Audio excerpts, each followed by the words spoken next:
Some people have long said that China's control over Taiwan seems inevitable, but recently, something happened that seemed to wake people up to the situation. A ship entered the Taiwan Strait and sent a clear message.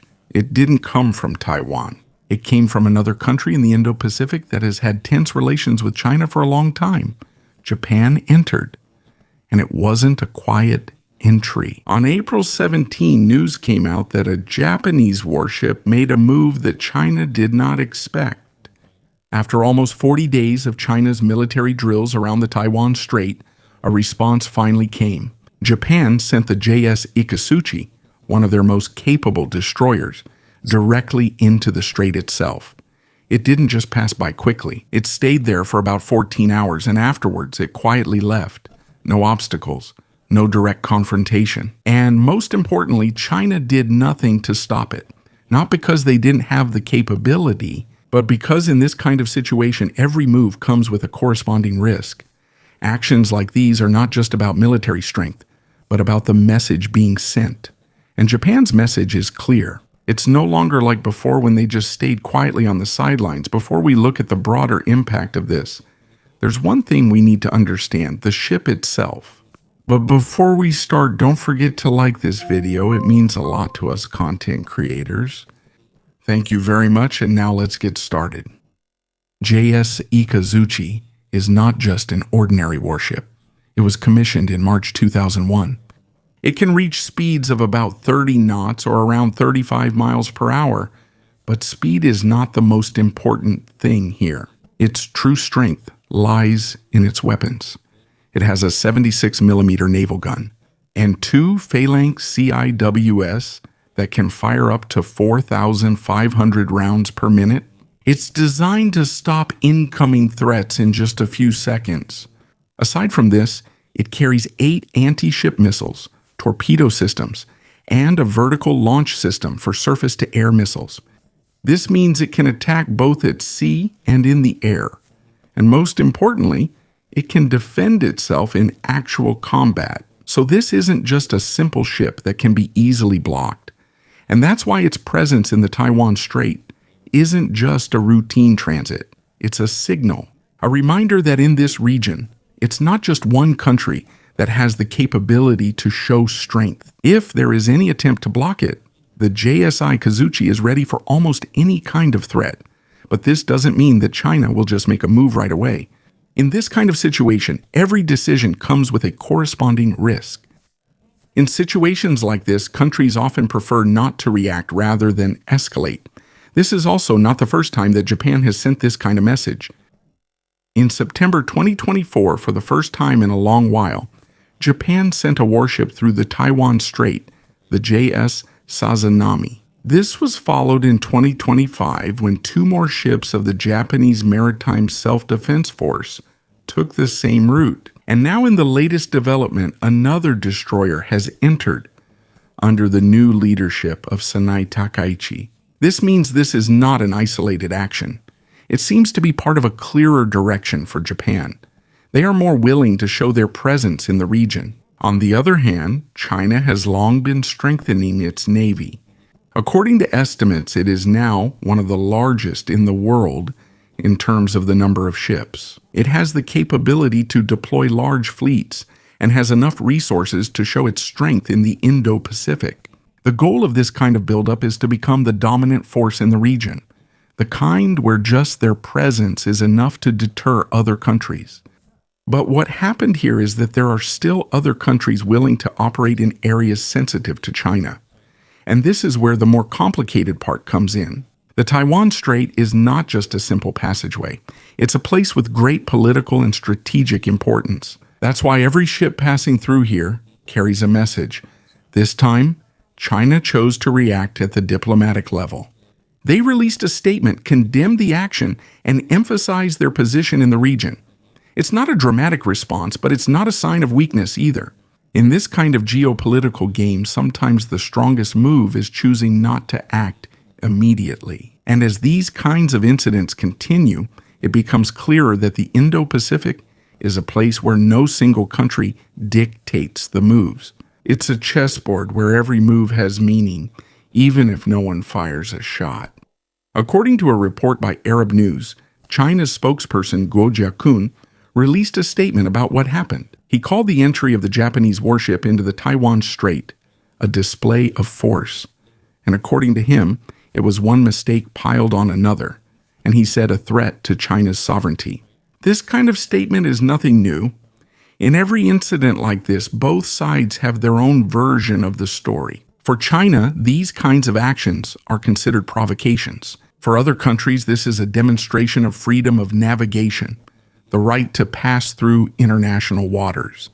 In another report from Nippon.com, China also said that what Japan did allegedly affects the peace and stability of the Taiwan Strait, and even issued a warning that there is a so-called red line that should not be crossed. But despite the strong words, that was the only response. There was no direct military response, no interception, no escalation at sea. China just said that they monitored the movement of the ship. And in this kind of situation, that's exactly the point. Not every lack of action is a sign of weakness. Sometimes it's part of a bigger strategy, avoiding more serious tension. Meanwhile, even before this happened, China has long been active in the region. For about 40 days from March to April, they conducted large military drills around Taiwan. This includes the simulation of a naval blockade, a scenario where the island could be isolated. In December 2025, there was another series of drills called Justice Mission. 2025? Here, the Navy, Air Force, and Rocket Force of China moved simultaneously. The simulation included capturing strategic locations, and this happened following the approval by the United States of a large weapons package for Taiwan, amounting to almost $11 billion. This means that it's not just two countries involved in the bigger picture, it's broader and more complicated. In the end, the Taiwan Strait is not just a simple place on the map. It is a flashpoint where every move, even without gunfire, has an impact. And as these events continue, it becomes clearer that the battle here is not just about military strength, but about who can control the narrative. It's not just Taiwan that's at the center of the tension. Even Japan is also experiencing pressure from China. Last February, there was an incident that showed how the two countries operate in subtler but still sensitive ways. More than 20 Chinese fishing boats entered Japan's exclusive economic zone. The EEZ is a part of the sea up to 200 nautical miles from the coastline, where the country has rights to natural resources. At first glance, it looks like simple fishing, but in situations like this, simple moves are rare. Such entry usually comes with a message, a way to show that they can reach into the controlled waters of another country. And this is not just an ordinary fleet either. There are times when these kinds of ships are used not just for fishing, but also to observe, monitor, and establish presence. But Japan responded quickly.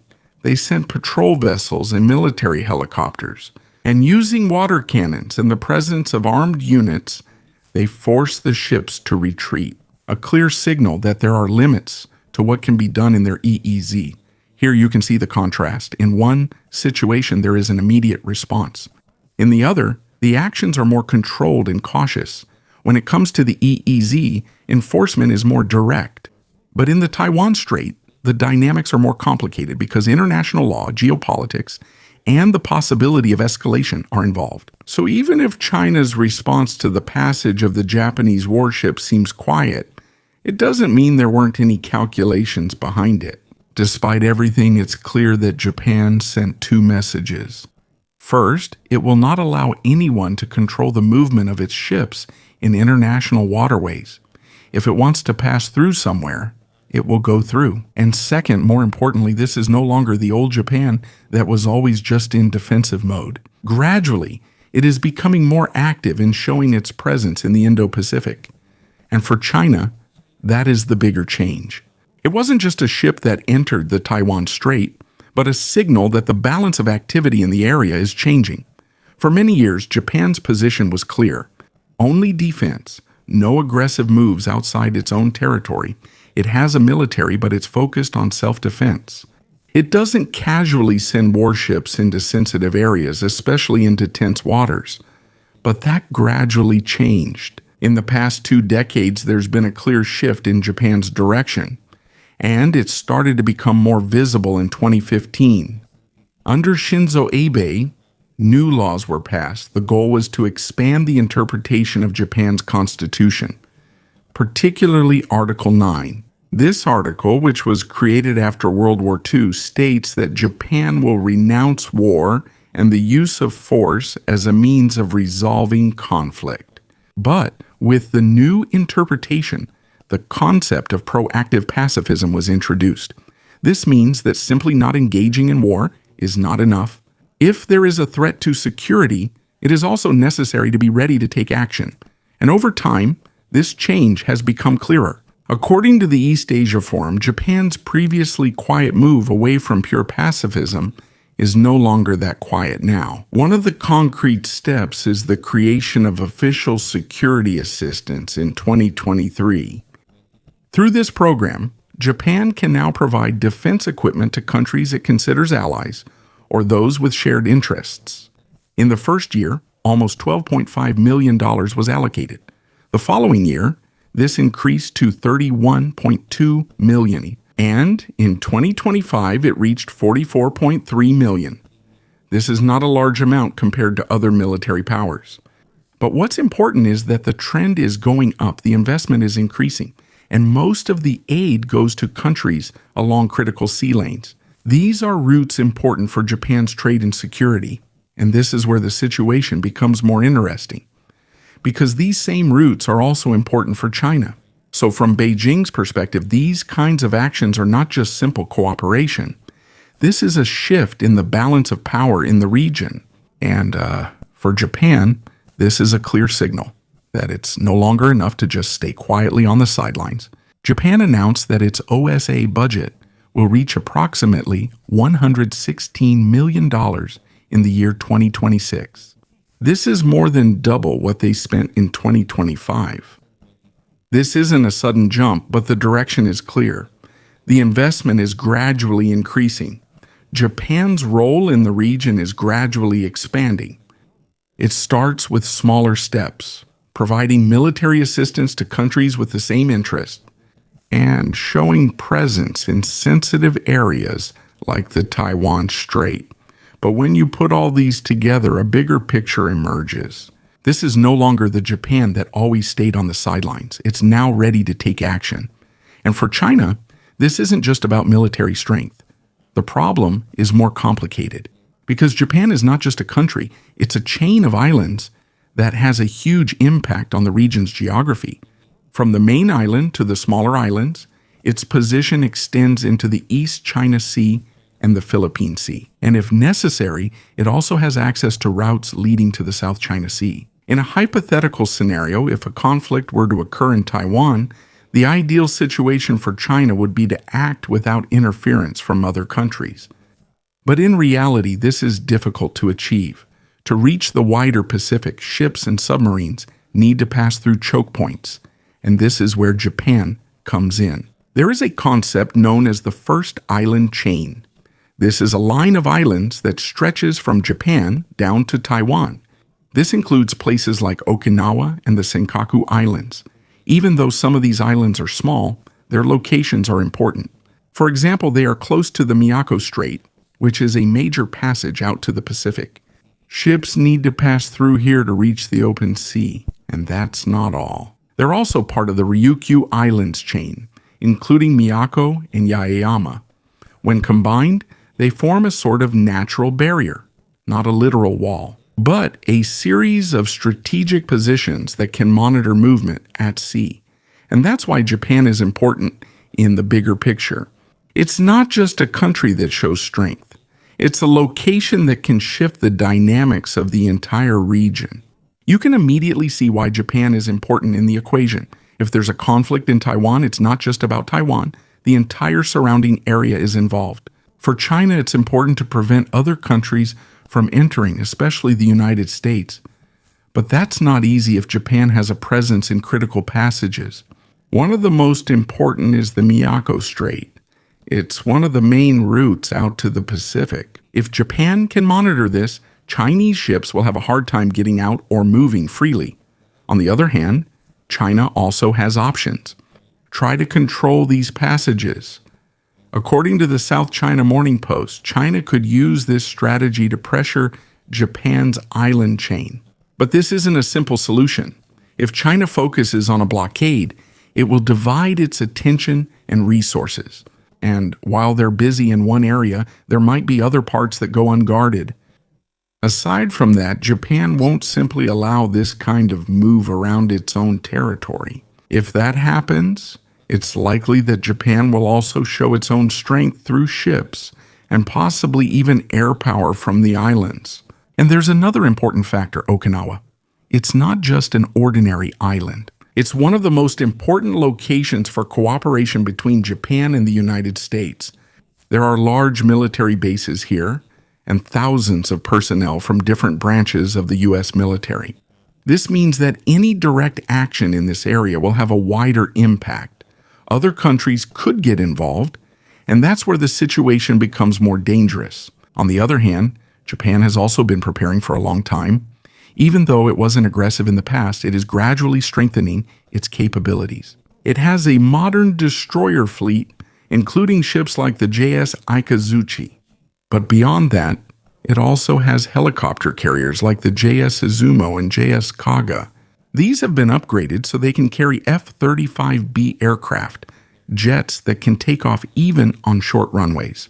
When air power and the naval fleet are combined, Japan's operations at sea and in the air become more flexible. It may not be the largest in terms of the number of ships, but with the combination of technology, location, and coordination, it becomes an important force in the region. And in the end, that's what matters most. It's not just about the number of weapons, but how and where you use them. At the very least, Japan has the capability to monitor critical passages like the Miyako Strait if necessary. This is a position that can also buy time for the arrival of allies, especially the United States. But it's not just about capability. The more important question is this: is Japan really ready to get involved if a conflict breaks out in Taiwan? In recent years, the answer seems clear. A few weeks after Sanae Takaichi took office, she said that the use of force against Taiwan could be considered by Japan as a survival-threatening situation. This means it's no longer just an issue outside the country. This is now directly connected to Japan's own security. And when that's the framing, the response changes. It's no longer just a neutral observer. It becomes a more active participant in regional security. For China, that message is important because it shows that any move involving Taiwan is not isolated. It has a ripple effect throughout the Indo-Pacific, and Japan is not the only factor here. There are joint exercises being conducted with the United States and other countries like the Philippines. On the other side, China is also continuing its own drills in the Pacific. This means that both sides are showing their presence, not to immediately clash, but to demonstrate the extent of their capabilities and commitment. And in the bigger picture, this isn't just about the two countries. There are other players watching, including Russia, which has its own moves in the region. The timing of each action, ship visits, joint exercises, and deployments are not accidental. All of these are part of a bigger chessboard. And in the end, what happened in the Taiwan Strait is not just a simple incident. It's a signal that the balance of power in the Indo-Pacific continues to change. And as time goes by, every move becomes clearer. Even without a fight, it carries weight. A new partnership is slowly being formed. And the weapons going to Ukraine? That's just the beginning. The picture is much bigger. This isn't just about a single war. This is about forming new alliances, relationships that could change the balance of power, not just in Europe, but also in the Indo-Pacific. As tensions rise in different parts of the world, it becomes clearer that countries are no longer acting alone. Coordination is increasing, partnerships are deepening, and every agreement, every shipment, every joint exercise carries a deeper meaning. This is not just simple assistance. This is preparation for a future that is more interconnected and more unpredictable. And if we broaden the discussion further, there's another angle that's gradually emerging: its impact on the very flow of trade in the region. Because as tensions rise in the Indo-Pacific, it's not just the military that's affected, but also commerce. According to some reports, there are companies that are starting to adjust their shipping routes, not because there's direct conflict, but because of the risk. When there's tension at a choke point, even if it's not closed, the possibility of delays increases. When there's an inspection or sudden changes in rules, even a small delay in the world of trade can mean huge costs. Now let's think about the effect of this on a larger system. If more ships avoid sensitive areas, the routes will be longer, fuel costs will rise, and deliveries will be slower. And when this happens on a large scale, it affects product prices, not immediately, but gradually. And this is where it becomes clear. The tension that seems distant actually has a direct effect on daily life. There's another perspective: the impact on supply chain planning. Before, the goal was efficiency, speed, and lower cost. But now, reliability is more important. According to some analyses, companies now prefer what's more certain over what's fastest. They choose the more predictable route, even if it's longer. Because of this situation, what's most risky isn't slowness, but unpredictability. Now let's talk about another layer: its effect on the small countries in the region. While the bigger countries are showing their presence, the smaller countries are forced to adjust. They are not directly involved, but they are caught in the middle. So their strategy is not confrontation, but balance. Engaging with both sides, avoiding directly choosing a side, and maintaining stability in their own area. And in this kind of setup, diplomacy becomes important. Not to win, but to stay safe. There's another angle: its effect on sea surveillance technology. According to some reports, countries are strengthening their maritime awareness, not just through ships, but also through satellites, radar systems, and data sharing. This means that it's not just physical presence that matters, but who has a clearer picture of the entire region. And when the picture is clearer, the reaction is faster, the decisions are better, and the risk of mistakes is lower. If we look at the whole picture, what's happening is not just an increase in tension. It's a change in the way the region operates. More cautious, more calculated, more interconnected. And in the end, we go back to a simple point: every move in the Indo-Pacific doesn't just have a local effect. This is part of a larger system that is gradually adjusting to a new reality. A reality where stability is no longer guaranteed, and every decision has an effect that goes farther than expected. And if we add more to this picture, there's another angle: its effect on the future direction of technology. Because of this situation, the development of unmanned systems is being accelerated. Drones at sea, in the air, and underwater. Not immediately for combat, but for better awareness. More data, a clearer picture. Now let's think about its effect. If there are more sensors, there are fewer blind spots. And when there are fewer blind spots, it's harder to make a move without being noticed. That means there's less room for surprise. Now there's another layer: the role of artificial intelligence. According to some analyses, there are systems that can process a lot of data in a short time. They can look for patterns and help in decision making. This means that the movement from information to action is faster. And when it's faster, the situation becomes more dynamic. If we look at the whole picture, what's happening is a shift into a new phase.